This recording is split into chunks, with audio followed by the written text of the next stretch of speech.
Evet arkadaşlar, bugünkü oyunumuzun ismi Don oyunu.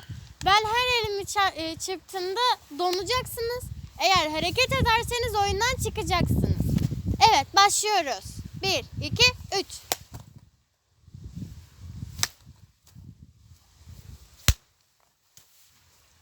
Unicorn, oyundan çıkman gerek. Kaybettin. Hayır, ben çıkmak istemiyorum.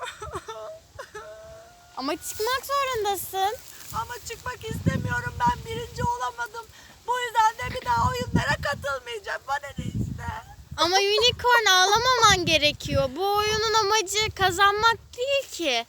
Arkadaşlarınla güzel vakit geçirmen gerek. Öyle mi öğretmenim? Yani bir oyunda kaybetmek veya kazanmak diye bir şey yok mu? Eğlenmek yeterli mi? Evet, kaybetmek ve kazanmak önemli değil. Önemli olan eğlenmek. Çok teşekkür ederim öğretmenim. Bundan sonra bütün oyunlara katılacağıma söz veriyorum.